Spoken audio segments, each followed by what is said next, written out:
Okay, good morning students. మనము నిన్నటి క్లాస్లో కొత్త యూనిట్ స్టార్ట్ చేసుకున్నాం కదా. సో ఏంటి గురుత్వాకర్షణ. ఓకేనా, గురుత్వాకర్షణ అయితే మనం చెప్పుకున్నాం. ప్రతి ఒక్క విషయంలో న్యూటన్ విషయం గురుత్వాకర్షణ నియమం ఎలా చెప్పారు చూడడానికి శాస్త్రవేత్త. అదేవిధంగా న్యూటన్ విషయం గురుత్వ స్థిరాంకం జీ వాల్యూ, అదేవిధంగా మరి గురుత్వ త్వరణం అంటే ఏంటి, అదేవిధంగా జీ స్మాల్ జీ మరియు క్యాపిటల్ జీ మధ్య సంబంధాన్ని రాబట్టండి. ఇందులో రెగ్యులర్ గ్రహణ నియమాలు అనేది మనకు లక్ష్య నియమము, అలా కృత గ్రహణ నియమాల వాటి నుంచి మనం ఈ టాపిక్ సిలబస్ తీసేసామని చెప్పాం కదా. సో నిన్న టాపిక్ లో మోస్ట్ ఇంపార్టెంట్ జీ మరియు క్యాపిటల్ జీ మధ్య సంబంధం ఒకటి, అదేవిధంగా నెక్స్ట్ ఏమంటారు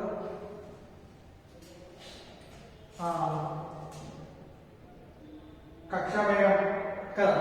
కక్షా వేగం అంటే కక్ష అంటే లేదా కక్ష వేగం అని కూడా మనమే తెలుసుకున్నాం. కక్షా వేగం అంటే ఏంటి, ఒక స్థిర కక్షలో అంటే ఏదైనా ఒక వస్తువు, ఒక కృత్రిమ ఉపగ్రహం అనేది ఏంటిది భూమి చుట్టూ ఏంటిది నిర్దిష్ట కక్షలో తిరుగుతుంది. సో ఆ నిర్దిష్ట కక్ష అంటే ఒక గ్రహం చుట్టూ నిర్దిష్ట కక్షలో కృత్రిమ ఉపగ్రహం తిరిగినప్పుడు దానికి ఉన్నటువంటి వేగాన్ని మనం కక్షా వేగం లేదా కక్ష వేగం. సో కక్ష వేగాన్ని సమీకరణం రావడం ఇంపార్టెంట్ ఫార్ములాస్ కదా. సో నేను కక్ష వేగం తీసుకున్నాం. సో ఈ రోజు వచ్చేసి టాపిక్స్ మనకు ఇందులో ఈరోజు టాపిక్ చూద్దాం. ఫస్ట్ పలాయన వేగం లేదా వడి, పలాయన వడి. నెక్స్ట్ భూస్థావర ఉపగ్రహం,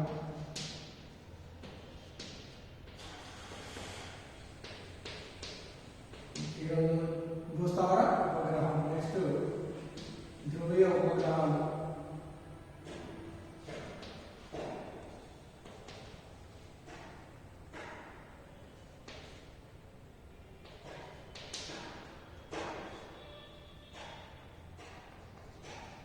ధ్రువీయ ఉపగ్రహాలు.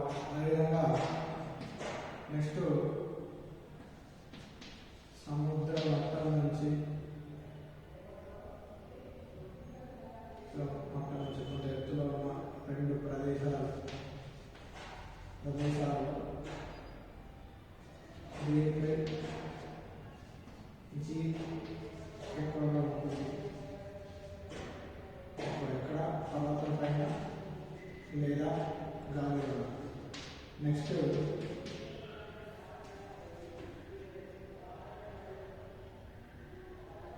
వస్తువు భారం,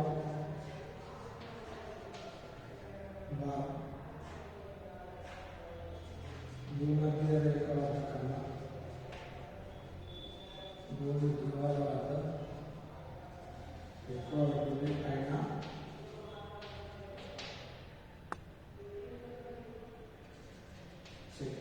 ఎక్కడ ఎక్కువ వస్తుంది. ఓకేనా. నెక్స్ట్ ఇంకా టాపిక్ తీసుకున్నట్లయితే సో ఏంటి పలాయన వడి అనేది భూస్థావర ఉపగ్రహం అనేది, అదేవిధంగా ధ్రువీయ ఉపగ్రహం అనేది. సో పలాయన వడి అయిన తర్వాత 11.2 కిలోమీటర్ల వస్తువు భూమిని చేరుతుందా. ఓకేనా, భూమిని చేరుతుందా. నెక్స్ట్ ఇక్కడ వస్తువు దీనికంటే ముందు జీ విలువ భూమధ్య రేఖ వద్ద తక్కువగా, అదేవిధంగా ధ్రువాల వద్ద ఎక్కువగా ఉంటుంది. సో ఈ విధంగా సబ్టాపిక్ తీసుకున్నాం. సో ఈరోజు టాపిక్స్ వచ్చేసి పలాయన వడి. ఫస్ట్ ఏంటిది పలాయన వడి.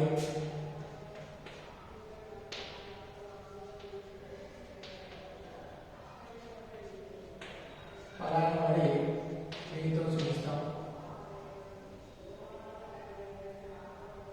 పలాయన వడి. ఓకేనా. సో మనం కక్షా వేగం అంటే ఏం చెప్పినాము, ఏదైనా ఉపగ్రహం, ఏదైనా కృత్రిమ ఉపగ్రహం ఏంది తన నిర్ణీత కక్షలో తిరుగుతున్నట్టయితే ఆ యొక్క కక్షలో తిరుగుతున్నప్పుడు ఆ కక్షలో ఆ యొక్క కృత్రిమ ఉపగ్రహం ఉన్నటువంటి కక్షలో కొంత వేగంలో తిరుగుతుంది కదా. సో ఆ వేగంలో తిరుగుతున్నప్పుడు ఆ కక్షకు ఉన్నటువంటి వేగాన్ని ఏమంటున్నాము, కక్ష వేగం అంటున్నాము. లేదా ఒక భూమి యొక్క అంటే ఏదైనా గ్రహం నుండి కొంత దూరంలో చుట్టూ భూమి చుట్టూ లేదా గ్రహాల చుట్టూ తిరుగుతున్నటువంటి ఉపగ్రహాల యొక్క దాని యొక్క ఉపగ్రహాలలో ఉండే వేగాన్ని మనము కక్ష వేగం అంటే క్లాసులో చేసుకున్నాం. కదా. సో ఈరోజు పలాయన బడి అంటే ఏంటిది? పలాయన బడి. సో పలాయన బడి అంటే ఏం లేదమ్మా, ఒక వస్తువును ఒక వస్తువును భూమి గురుత్వాకర్షణ శక్తిని అధిగమించి భూమి గురుత్వాకర్షణ శక్తిని అధిగమించి తప్పించకపోవడానికి తప్పించకపోవడానికి ఏదైనా ఒక వస్తువును ఏం చేస్తున్నాం, భూమికి ఏముంటుంది, గురుత్వాకర్షణ శక్తి ఉంది కదా. సో ఏదైనా ఒక వస్తువును ఏం చేస్తున్నాము, భూమి యొక్క గురుత్వాకర్షణ శక్తి నుంచి తప్పించుకొని పోవడానికి, గురుత్వాకర్షణ దగ్గర తప్పించుకొని పోవడానికి ఎంతైతే కనీస వేగంతో ప్రక్షిప్తం చేస్తున్నామో, ఎంతైతే కనీస వేగంతో మనం ప్రక్షిప్తం చేస్తున్నామో ఆ ప్రక్షిప్తం చేసినటువంటి వేగాన్ని ఏమంటున్నామంటే పలాయన బడి అంటున్నాము. అంటే ఏమైంది, ఇప్పుడు ఫర్ ఎగ్జాంపుల్ ఈ వస్తువు ఉంది. సో నేను ఏం చేసినా, కొంత వేగంతో విసిరినా, ఏం చేస్తుంది, అది వేగంతో విసిరితే పైకి పోతుందా, మళ్ళీ ఏం చేస్తుంది, మళ్ళీ కింది పడుతుంది. ఎందుకు, గురుత్వాకర్షణ శక్తి, భూమికి ఉన్నటువంటి గురుత్వాకర్షణ శక్తి వల్ల ఇది భూమి మీద పడుతుంది. అలా కాకుండా నేను వస్తువుని ఏం చేస్తున్నా, భూమి యొక్క గురుత్వాకర్షణ శక్తి నుంచి తప్పించకపోవడానికి ఏం చేస్తున్నా,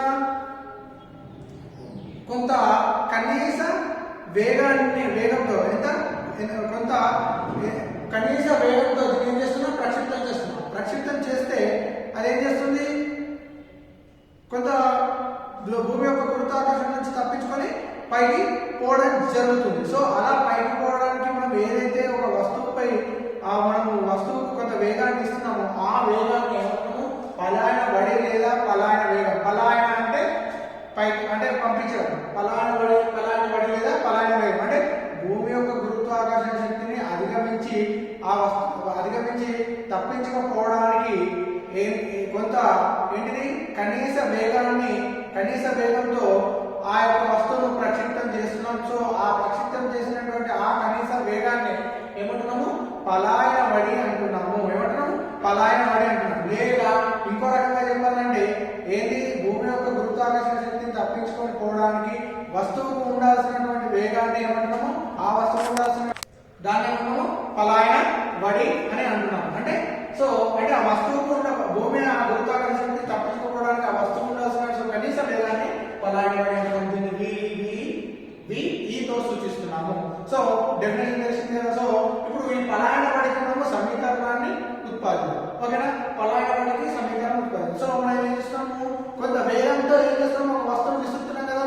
సో మనము m ద్రవ్యరాశి గల ఒక వస్తువును ఏం చేస్తున్నాము, m ద్రవ్యరాశి గల వస్తువును ఏం చేస్తున్నాము, v ఈ వేగంతో వస్తువును వేగం v తో విసిరామంటున్నాం.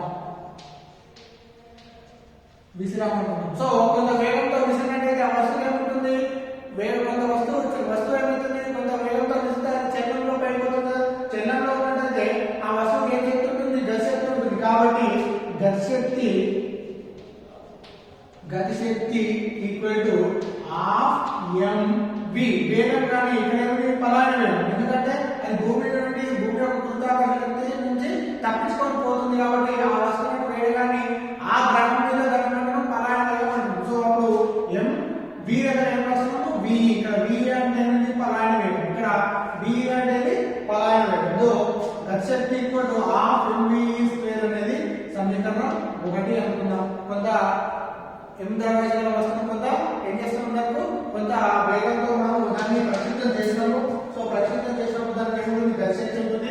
గతిశక్తి తీసుకోవడం ఏమంటాము, హాఫ్ mv² కదా. సో అదేవిధంగా సో అప్పుడు ఏమవుతుంది, అది కొంత వేగంతో బయటకు పోతున్నట్టయితే ఆ యొక్క m ద్రవ్యరాశి వస్తువుపై భూమి నుంచి ఏముంటుంది, గురుత్వాకర్షణ బలం ఉంటుంది కదా. ఒకటి ఆ వస్తువుకు కొంత వేగంతో పైకి విసిరినట్టయితే వస్తువు గతిశక్తి ఉంటుంది. ఓకే, సో పైకి విసిరినా, సో అప్పుడు పైకి పోయినప్పుడు ఆ వస్తువు గతిశక్తి ఉంటుంది. కానీ అది ఏం చేస్తుంది, మళ్ళా కిందికి ఏ బలం ఉంటుంది, గురుత్వాకర్షణ బలం ఉంటుంది. కాబట్టి m ద్రవ్యరాశిపై పనిచేస్తున్న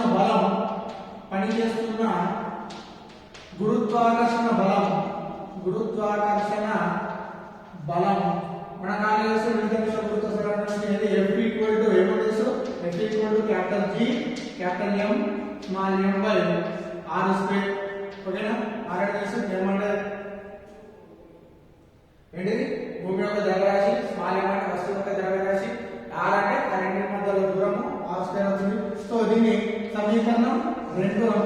సమీకరణం 2 అంటాం. సో మనము కొంత వేగాన్ని ఉపయోగించి వస్తువును పైకి తీస్తున్నాం, రైట్. నెక్స్ట్ దానిపై గురుత్వాకర్షణ బలం ఉంటుంది, రైట్. సో ఇలా ఉన్నప్పుడు అది ఏమైతుంది, కొంత వేగంతో పైకి తీసినట్టయితే అది భూమి యొక్క గురుత్వాకర్షణను తప్పించుకొని పైకి పోతుంది కదా, పైకి పోయి భూమి ఉపరితలంపై చేరుతుంది కదా. సో అలా భూమి ఉపరితలంపై భూమి ఉపరితలంకు చేరుటకు జరిగిన పని ఏ రూపంలో ఉంటుందంటే స్థితిశక్తి రూపంలో ఉంటుంది. కొంత ఎత్తులో ఉన్నట్టయితే దానికి ఏముంటుంది, స్థితిశక్తి రూపంలో ఉంటుంది కదా. సో భూమి ఉపరితలంపై చేరుటకు జరిగిన పని డబ్ల్యూ ఏ రూపంలో ఉంటుంది, జరిగిన పని స్థితిశక్తి రూపంలో ఉంటుంది. స్థితిజ శక్తి రూపంలో ఉంటుంది. భూమి ఉపరితలంపై అంటే భూకేంద్రం నుండి ఓకేనా, భూకేంద్రం నుండి అంటే భూమి యొక్క కేంద్రం నుంచి మనం కొంత పైకి భూమి యొక్క ఉపరితలంపై తీసుకుపోతున్నాం కాబట్టి సో అక్కడ జరిగిన పని ఇక్కడికి అక్కడ తీసుకుపోతే పని జరిగిందంటే కదా, ఆ జరిగిన పని ఏ రూపంలో ఉంటుంది, స్థితి శక్తి రూపంలో ఉంటుంది. దేర్ఫోర్ స్థితిజ శక్తి ఈక్వల్ టు ఏమో ఏ రూపంలో ఉంటుంది, జరిగిన F ఇంటూ R రూపంలో ఉంటుంది. సో అంటే స్థితిశక్తి అంటే కొంత ఎత్తులో పోయినప్పుడు దాని స్థితిశక్తి రూపంలో ఉంటుంది. సో అక్కడ స్థితిశక్తి ఏ రూపంలో ఉంటుంది, ఆడ ఏది ఎంత అవకాశం పెట్టేసినప్పుడు గురుత్వాకర్షణ బలం మరియు ఇది భూమి యొక్క వ్యాసార్థం అంటే భూమి కేంద్రం నుంచి పైకి తీసుకుపోతున్నాం కాబట్టి వ్యాసార్థం దానికి సమానంగా ఉంటుంది. సో స్థితిశక్తి రూపంలో ఉంటుంది కాబట్టి U ఈక్వల్ టు F. కానీ F అంటే సమీకరణం 2 నుండి F ఏ రాసుకోవచ్చు, సమీకరణం 2 నుండి సో ఏం రాసుకోవచ్చు, స్థితిజ శక్తి equal to F into R. F అంటే ఏంటి, capital G capital M small m by R square into ఏంటి R. సో ఇక్కడ చూడండి, ఇక్కడ ఈ R ఈ స్క్వేర్ క్యాన్సిల్ అవుతుంది కదా. సో అప్పుడు ఏమవుతుంది, స్థితిజ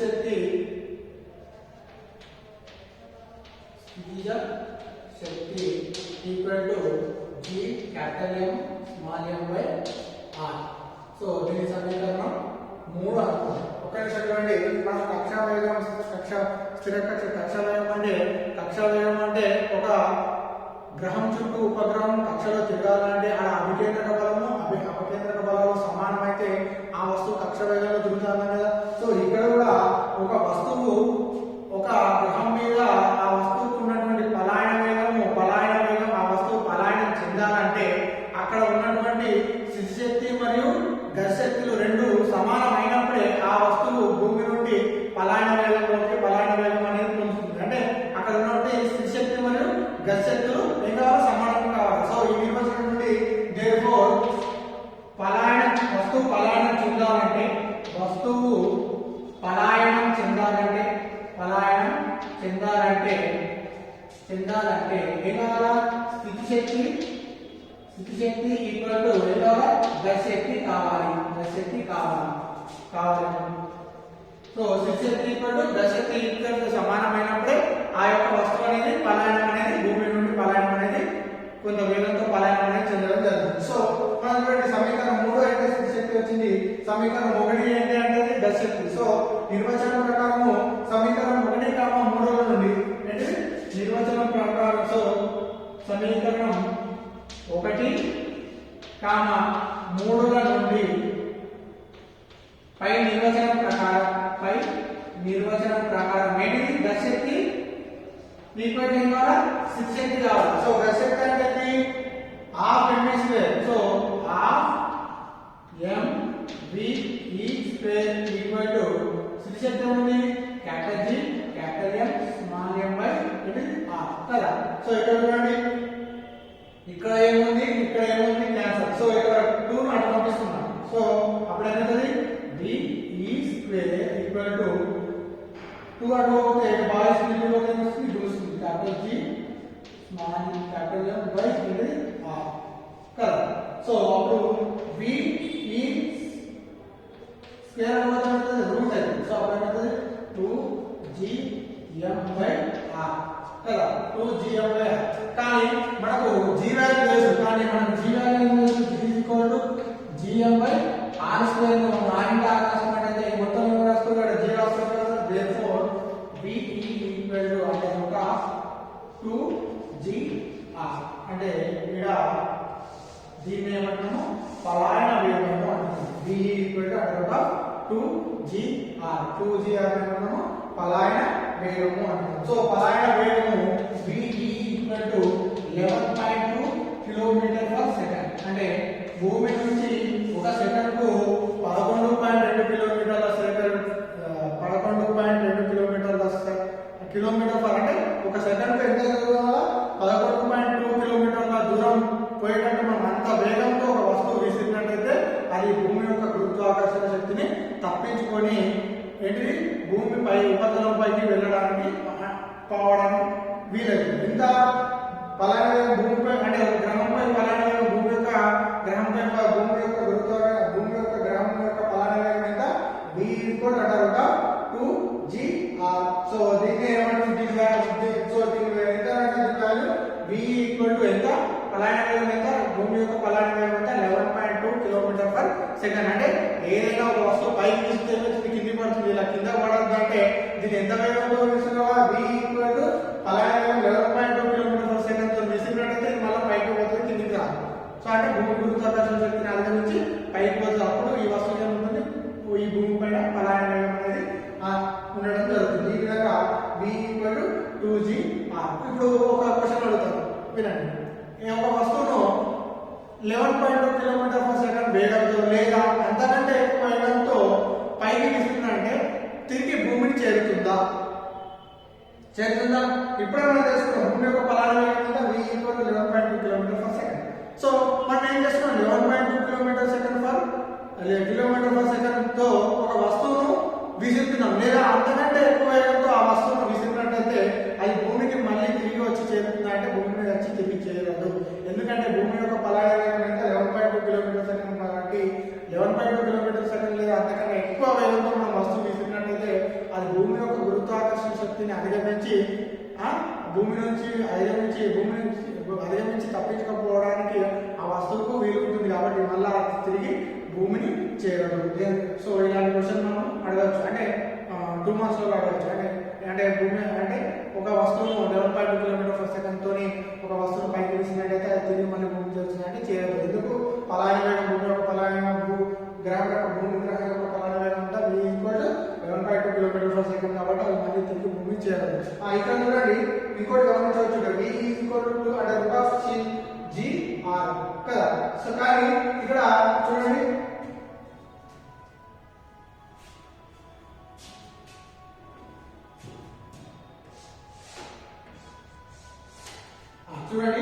v అంటే పలాయన వేగం ఎంత వచ్చింది 2gr.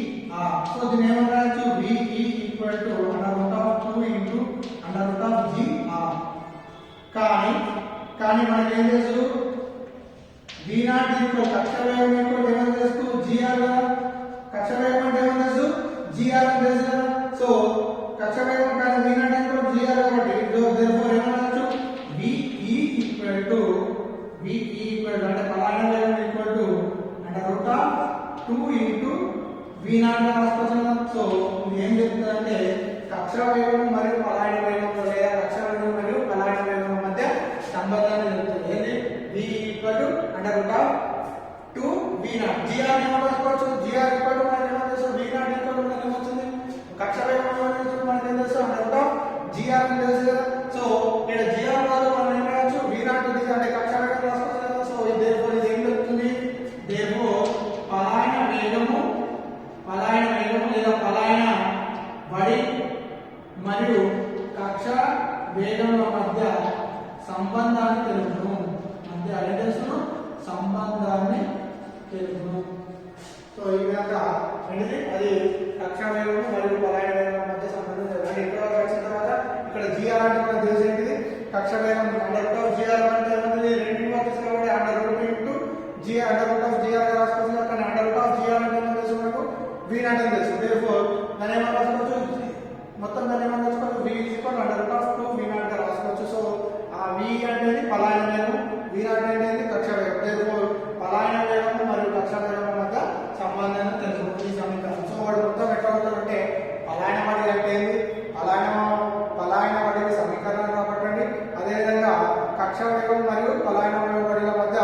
సంబంధాన్ని తెలపండి అని అంటారు కదా. సో తెలపండి అంటే మనం ఇంటర్వల్ చేసి మళ్ళీ తర్వాత దీని మధ్య సంబంధం తెలపండి అంటే v ఈక్వల్ 2gr అని తెలుసు, కానీ మనకు gr ఈక్వల్ ఏమని తెలుసు, v0 ఈక్వల్ gr అని తెలుసు. కాబట్టి కక్ష వేగం so v equal 2v0. So ఇక్కడ v0 అనేది ఏంటిది కక్ష వేగం, అదే v అనేది పలాయన వేగం తెలుసు. పలాయన వేగం మరియు కక్ష వేగం మధ్య సంబంధాన్ని రాబడుతుంది. ఓకేనా, గుర్తుంది కదా. పలాయన అంటే సింపుల్ గా చెప్పాలంటే భూమి యొక్క గురుత్వాకర్షణ శక్తిని తప్పించుకొని ఒక వస్తువుకు భూమి యొక్క గురుత్వాకర్షణ శక్తిని తప్పించుకొని పోవడానికి ఆ వస్తువుకు ఉండాల్సినటువంటి వేగాన్ని దాన్ని ఏమంటారు పలాయన వడి అంటారు. లేదా ఇంకో రకంగా చెప్పాలంటే ఏదైనా ఒక వస్తువు భూమి యొక్క గురుత్వాకర్షణ శక్తిని అధిగమించి తప్పించకపోవడానికి కొంత కనీస వేగం ఇచ్చి ప్రక్షిప్తం చేసినట్టయితే ఆ యొక్క ప్రక్షిప్తం చేసినటువంటి వేగాన్ని ఏమంటాము పలాయన వడి అంటారు. సో ఈ పలాయన వడి సమీకరణం రాబట్టాలంటే m ద్రవ్యరాశిలో వస్తువును కొంత వేగంతో v వేగంతో పైకి విసిరిద్దాం అనుకుందాం. అప్పుడు దానికి ఏముంటుంది, గతిశక్తి ఉంటుంది. కాబట్టి గతిశక్తి m v ఇక్కడ v అనేది పలాయన వడి లేదా పలాయన వేగం. కానీ m ద్రవ్యరాశిపై ఇంకో బలంలో పనిచేస్తుంది, అదేంటి గురుత్వాకర్షణ బలము. సో అదేంటి సమీకరణం రెండుకుందాం. సో మనం కొంత పైకి విసిరినామంటే భూమి కేంద్రం నుంచి భూ ఉపరితలంపై ఆ వస్తువు పోతుంది. కాబట్టి సో అక్కడ ఏమవుతుంది, పని జరిగింది. అక్కడ జరిగిన పని ఏ రూపంలో ఉంటుంది, స్థితిశక్తి రూపంలో ఉంటుంది. స్థితిశక్తి రూపం f/r. కానీ ఎప్పుడైనా మనకి తెలుసు gm/r². కాబట్టి దీని అలా ప్రతిక్షేపిస్తే gm/r² అంటే ఇక్కడ r² రాసినది స్థితిశక్తి తీసుకోలేదు, gm/r. ఏమంటే ద్రవ్యరాశి, క్యాపిటల్ M అంటే భూమి యొక్క ద్రవ్యరాశి, క్యాపిటల్ R అంటే భూమి యొక్క వ్యాసార్థం అనేది అవడం జరుగుతుంది. సో ఇక్కడ చూడండి స్థితిశక్తి వచ్చింది, కానీ మనకు వస్తువు పలాయనం చెందాలంటే గతిశక్తి స్థితిశక్తి కావాలి. అలా చెందినట్టయితే ఆ వస్తువు అనేది పలాయనం చెందుతుంది. కాబట్టి సో ఆ నిర్వచనం ప్రకారం 1,3 సమీకరణాల నుండి 1,3 సమీకరణాల నుండి ఏమైతే gm/r అంటే m క్యాన్సిల్ అయితే v equal to gm, v equal to 2gm/r. So కానీ ఇక్కడ మనము ఈ g ఎక్కడ వచ్చిందంటే ఇక్కడ రాస్తున్నాం. మనకి ఏమంటే g ఈక్వల్ మనం ఏం చేస్తాం, g ఈక్వల్ టు 2m/r అని తెలుసు, r² తెలుసు. అక్కడ నుంచి దీన్ని ప్రతిక్షేపించినట్లయితే అప్పుడు 2g/2 అనేది రావడం జరుగుతుంది. సో దీన్ని ఏమంటారు పలాయన వేగం అంటారు. సో పలాయన వేగంకు మరియు ఏంటిది కక్ష వేగం మధ్య ఒక సంబంధాన్ని రావడం అంటే ఇంకా ఎక్స్ట్రా ఏంటంటే అప్పుడు v0 మనకు v ఈక్వల్ టు 2gr కదా. సో అప్పుడు v ఈక్వల్ టు 2gr రాసుకోవచ్చు. కానీ gr అంటే మనకి ఏం తెలుసు, v0 అని తెలుసు. కానీ v0 ఈక్వల్ అనేది gr, v0 అనేది కక్ష వేగం. దీనితో పలాయన వడి మరియు కక్ష వేగం మధ్య సంబంధాన్ని రాబడుతుంది. ఓకేనా, వెరీ ఇంపార్టెంట్. మనకు మోస్ట్ ఆఫ్ చాలా సార్లు మనకు ఏంటి ఆన్సర్ ఎగ్జామ్ లో చాలా సార్లు అడిగినటువంటి క్వశ్చన్ ఇది. పలాయన వడి అంటే ఇది, పలాయన వడికి సమీకరణం ఉత్పత్తి, అదేవిధంగా కక్షా వేగం మరియు పలాయన వేగం మధ్య సంబంధాన్ని చెప్పండి. ఒకవేళ 2 మార్క్స్ ఇట్లా ఏ విధంగా అడుగుతారు పలాయన వడి మీద. ఫర్ ఎగ్జాంపుల్ ఒక వస్తువును భూమి నుంచి 11.2 km/s కొంత వేగంతో విసిరినట్టయితే ఆ వస్తువు మళ్ళీ తిరిగి భూమిని చేరుతుందా అంటే చేరదు. ఎందుకు, భూమి యొక్క పలాయన వడి ఎంత 11.2 km/s. సో అక్కడ ఏం చేస్తున్న వస్తువు 11.2 km/s కంటే ఇంకా ఎక్కువ వేగంతో ఆ వస్తువును నేను ఇట్లా విసురుతున్నా, మళ్ళీ ఏం చేస్తుంది, భూమిని చేరుతుంది. అంటే దీనికి పలాయన వడి 11.2 km/s కంటే తక్కువ ఉంది. సో గురుత్వాకర్షణ బలం ఎక్కువ ఉంది, కాబట్టి ఇది భూమిని చేరుతుంది. కానీ నేను దీన్ని 11.2 km/s అంటే ఒక సెకండ్కు ఈ వస్తువు ఎంత 11.2 కిలోమీటర్ల దూరం పోయేంత వేగంతో ఈ వస్తువును విసిరినామనుకో అది మళ్ళీ భూమిని చేరదు. ఎందుకంటే ఆ యొక్క భూమి యొక్క గురుత్వాకర్షణ శక్తిని అధిగమించి వస్తువు తప్పించుకోపోతుంది. ఎందుకు, దీని యొక్క పలాయన వడి 11.2 km/s అంటే సెకండ్కు 11 కిలోమీటర్ల కంటే ఎక్కువ వేగంతో ఈ వస్తువును పైకి విసురుతున్నా. సో అప్పుడు ఆ భూమి యొక్క గురుత్వాకర్షణ శక్తిని అధిగమించి పైకి వెళ్ళిపోతుంది, మళ్ళీ భూమిని చేరదు. ఓకేనా, ఈ విధంగా ఈ పలాయన వడి మీద కొంచెం కూడా అడగడం జరుగుతుంది. ఓకే, ఓకేనా, క్లియర్. Next topic question.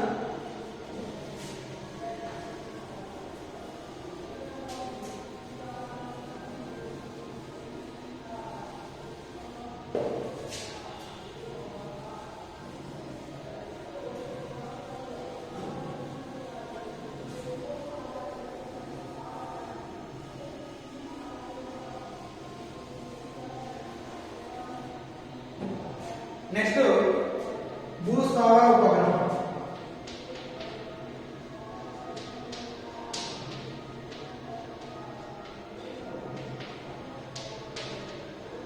మరి భూస్థావర ఉపగ్రహం అంటే ఏంటి? మరి భూస్థావర ఉపగ్రహం అంటే తెలుగులో ఏం సార్? ఈ భూస్థావర ఉపగ్రహం అంటే ఏమంటారు?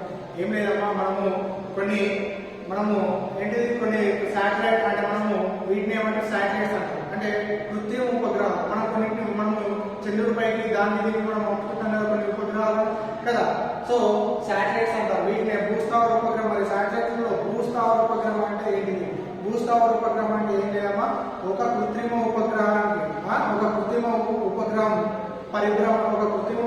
యొక్క పరిభ్రమణ ఆవర్తన కాలాన్ని పట్టే కాలం భూమి యొక్క పరిభ్రమణ ఆవర్తన కాలాన్ని పట్టే కాలం సమానమై ఎట్లుండాలా? భూస్థావర ఉపగ్రహం అంటే ఇది.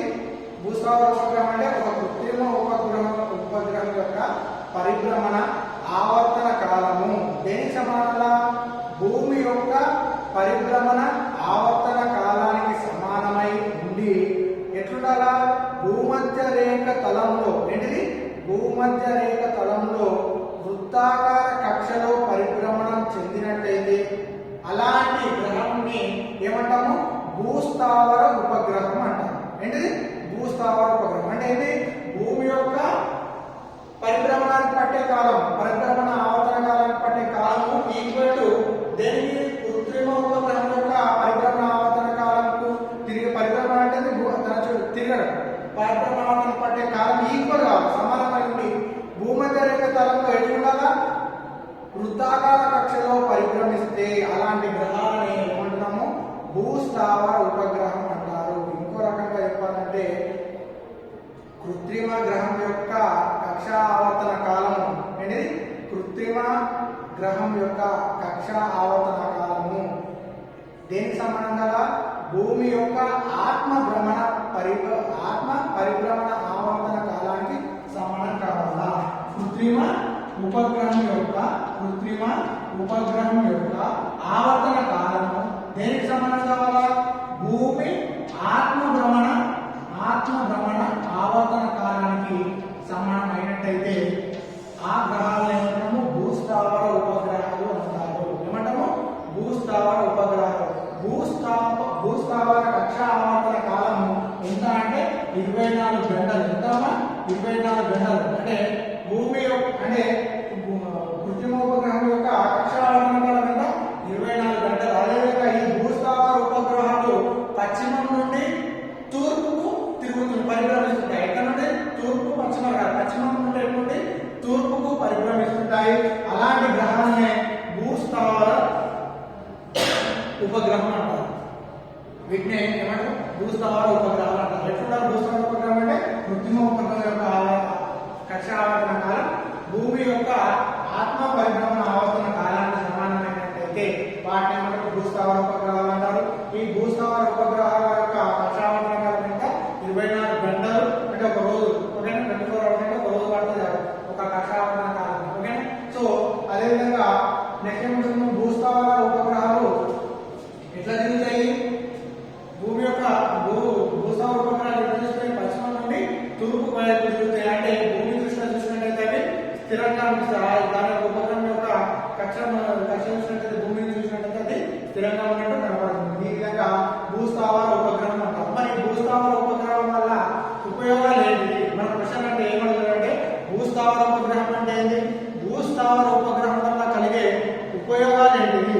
ఓకేనా? భూస్థావర ఉపయోగం అంటే కృత్రిమ ఉపగ్రహం యొక్క కక్ష ఆవర్తన కాలము దేనికి సమానం కావాలా? భూమి యొక్క ఆత్మ పరిభ్రమణ ఆవర్తన కాలానికి సమానమైనట్లయితే దాన్ని ఏంటి? భూస్థావర ఉపగ్రహాలు అంటారు. భూస్థావర ఉపగ్రహాల యొక్క కక్ష ఆవర్తన కాలం 24 గంటలు లేదా ఒక రోజు అంటారు. సో దాని యొక్క పరిభ్రమణం ఏ విధంగా ఉంటుందంటే పశ్చిమం నుండి తూర్పు దిశలో ఆ యొక్క పరిభ్రమణం అనేది ఉంటుంది. సో భూస్థావరం యొక్క ఉపయోగాలు ఏంటి? కృత్రిమ ఉపగ్రహం యొక్క ఉపయోగాలు ఏంటంటే చూద్దాం. ఉపయోగాలు భూస్థావరం అనే డెఫినేషన్ తెలుసుకున్నాం. సో దాని యొక్క ఉపయోగాలు చూద్దాం.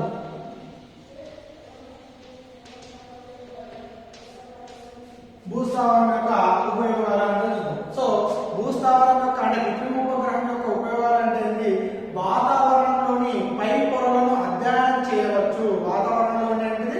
పై పొరలను అంటే మనం శ్వేతవాహనం, మైనవాహనం ఇలాంటి ఆవరణాలు ఉన్నాయి కదా. సో ఇలాంటి ఆవరణ అంటే వాతావరణంలోని పై పొరలను ఏం చేస్తున్నాము? అధ్యయనం చేయవచ్చు. వాతావరణంలోని ఏంటిది? పై పొర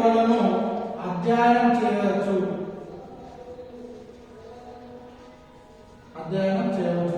నెక్స్ట్, వాతావరణంలో సంభవించే మార్పులను ముందే పసిగట్టవచ్చు. ఇప్పుడు ఫర్ ఎగ్జాంపుల్ మనము చలికాలంలో వెదర్ చాలా కూల్ ఉంటుంది, సో వర్షాకాలంలో ఏది సునామీ వస్తుంది, మనకు ముందుగా హెచ్చరికలు వస్తుంటాయి. సో ఇవన్నీ ఇట్లానే కృత్రిమ ఉపగ్రహ శాటిలైట్ ద్వారా మనకు సమాచారం అనేది అందడం జరుగుతుంది. సో ఇది నెక్స్ట్ ఏంటి, వాతావరణంలో వచ్చే మార్పులను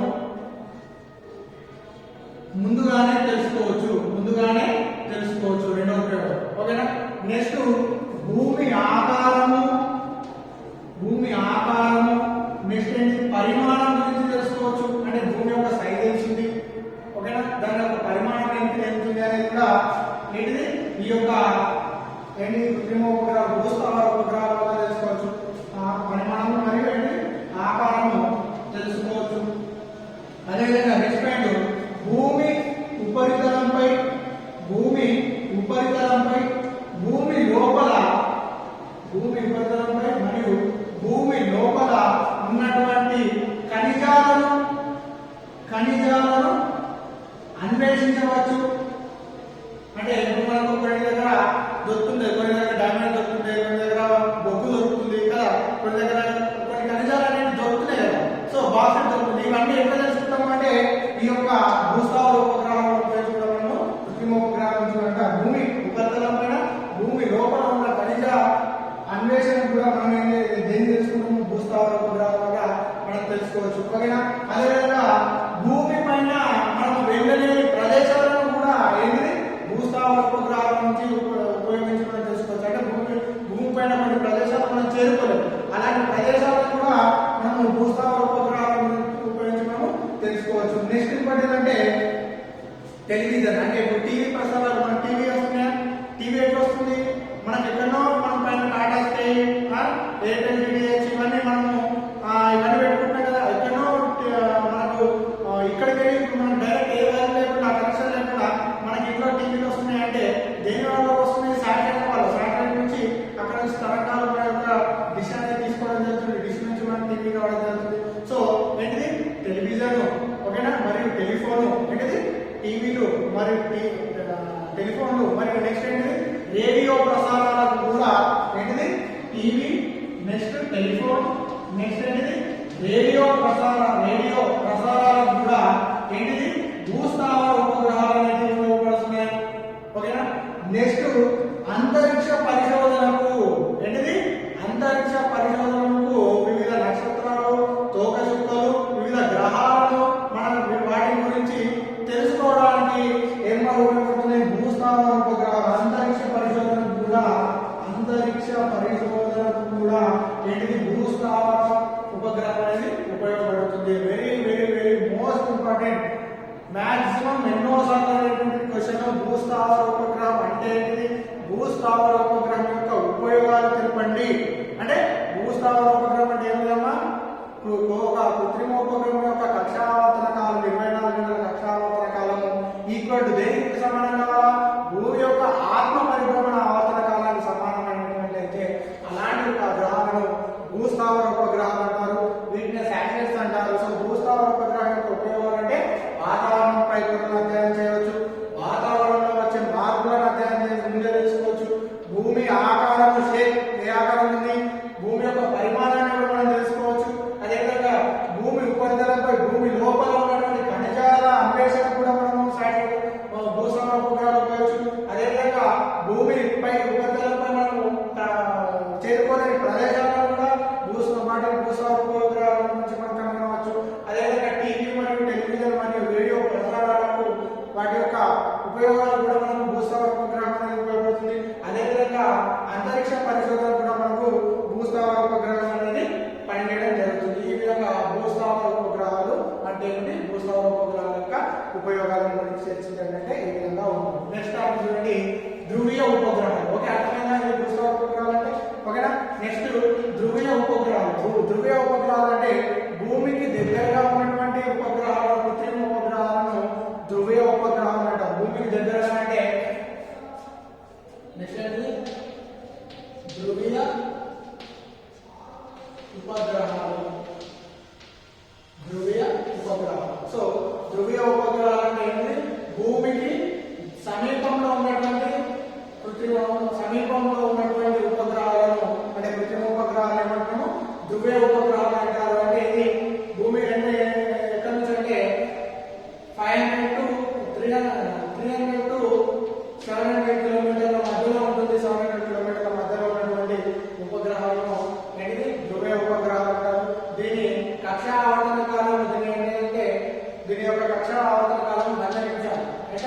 100 నిమిషాలు ఉండడం జరుగుతుంది. అలాంటి గ్రహాలు ఏంటో ధ్రువీయ ఉపగ్రహాలు అని అంటారు. ఈ విధంగా భూస్థావర ఈ ధ్రువీయ ఉపగ్రహాల గురించి అడిగితే 2 మార్క్స్ ఒకవేళ అడిగితే మనకు అడగవచ్చు. ఓకేనా? ఈ విధంగా ఏంటిది ధ్రువీయ ఉపగ్రహాలు అంటే భూమికి అతి సమీపంలో ఉన్నటువంటి తక్కువ దూరంలో ఉన్నటువంటి గ్రహాలను ధ్రువీయ ఉపగ్రహాలు అంటారు. ఓకేనా?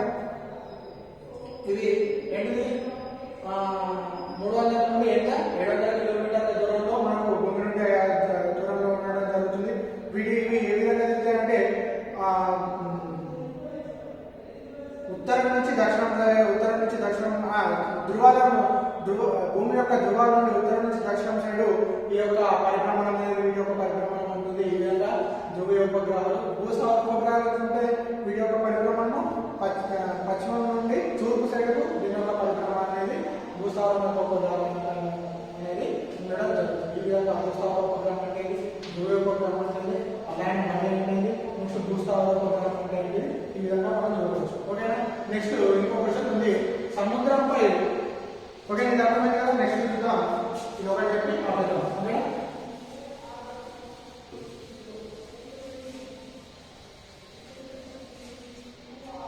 సముద్ర మట్టానికి కొంత ఎత్తులో ఉన్న రెండు ప్రదేశాలు. ఏంటిది? సముద్ర మట్టానికి ఏమన్నా కొంత ఎత్తులో ఉన్న ఏంటిది రెండు ప్రదేశాలు. ఒకటేమో దేనిపైన ఉంటున్నదంట పర్వతం పైన, ఒకటేమో పర్వతం మీద ఉన్నది, ఇంకోటి గాలిలో ఉన్నది. ఇంకోటి ఏమిటో గాలిలో ఉంటే ఈ రెండింటిలో దేనికి జీ విలువ ఎక్కువ ఉంటుంది? జీ విలువ ఎక్కువగా ఉంటుంది. ఈ రెండింటిలో దేనికి జీ విలువ ఎక్కువ ఉంటుందంటే రెండు ప్రదేశాల్లో పర్వతం మీద ఉన్న దానికి జీ విలువ ఎక్కువగా ఉంటుంది. పర్వతం మీద ఉన్న దానికి జీ విలువ ఎక్కువగా ఉంటుంది. దానికి కారణం తెలపండి అంటే చూడండి, ఏదికి సముద్ర మట్టానికి కొంత ఎత్తుగా ఉన్న రెండు ప్రదేశాలు, ఒకటైతే పర్వతం పైన ఉంది, ఇంకోటి గాలిలో ఉందంట. సో మనకు జీ విలువ మనకు కారణం తెలుసు. జీ ఈక్వల్ మనకి ఏం తెలుసు? 2m/r². 2m/r² కదా. జీ విలువ మనకి ఏం తెలుసు? గురుత్వాకర్షణ విలువ ఏంటి? G equal to 2m/√.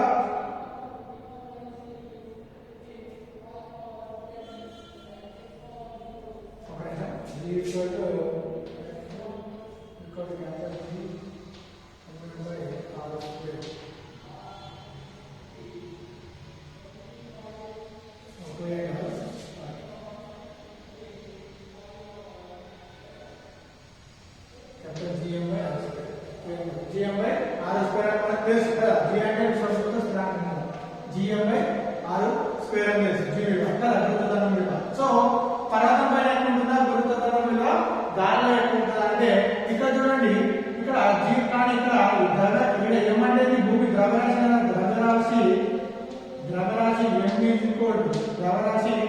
M equal ఏంటంటే ఘనపరిమాణము ఇంటూ సాంద్రత అవుతుంది. ఘనపరిమాణం ఇంటూ సాంద్రత. సో ఎం ఈక్వల్ టు ఘనపరిమాణం అంటే ఘనపరిమాణం అంతా భూమి ఘనపరిమాణం 4/3πr³. సో ఘనపరిమాణం అంటే ఘనపరిమాణం ఏమని తీసుకుంటాం? ఇక్కడ v అని తీసుకోవచ్చు. సో ఘనపరిమాణం అంటే v ఇంటూ సాంద్రత అంటే ఏమని తీసుకోవచ్చు? ρ తీసుకోవచ్చు. So m is equal to ఘనపరిమాణం అనేది 4/3πr³ ఇంటూ ρ కదా. సో ఈ m ఈజ్ ఈక్వల్ టు 5 వృత్తధర్మంలో ప్రతిక్షేపించినట్లయితే g is equal to capital G into m అంటే ఏమో తెలుసు? 4/3πr³ ఇంటూ ρ కదా. బై మిగిలిన ఏముంది? r². సో ఇక్కడ నుండి స్క్వేర్ ఈ క్యూబ్ క్యాన్సిల్ అవుతుంది కదా. క్యాన్సిల్ అయినట్లయితే సో అప్పుడు G ఈక్వల్ టు ఏమైంది? క్యాపిటల్ G ఇంటూ సో ఈ G పట్టుకుందాం. G స్థిరాంకం కాబట్టి G ఈక్వల్ టు 4/3πr³ పై r ఉంటుంది, r మరియు G ఇంటూ ρ కదా. సో ఇక్కడ చూడండి 4/3πr² అనేది మొత్తం అనేది స్థిరాంకం. సో G ఈక్వల్ టు ఏమరాయచ్చు? ρ. G ఈక్వల్ టు ρ అంటే దీని G equal to capital G equal to ρ. So G తీసామంటే G ప్రపోర్షనల్ అవుతుంది ρ. సో అంటే గురుత్వాకర్షణ అనేది సాంద్రత ఎక్కువ ఉంటుంది, అనులోమానుపాతంలో ఉంటుంది. కానీ పర్వతం పైన సాంద్రత ఏ విధంగా ఉంటుంది? ఎక్కువ ఉంటుంది. గాలితో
ప్రదేశాలను రెండు ప్రదేశాలు తీసుకున్నట్టయితే గురుత్వ త్వరణం అనేది పర్వతం పైన ఎక్కువ ఉంటుందా గాలిలో ఎక్కువ ఉంటుందా అంటే పర్వతం పైన గురుత్వ త్వరణం అనేది ఎక్కువగా ఉంటుంది. ఓకేనా? ఈ విధంగా మనకు ఇలా మనం ఈ ప్యాటర్న్ చూడొచ్చు. ఓకేనా?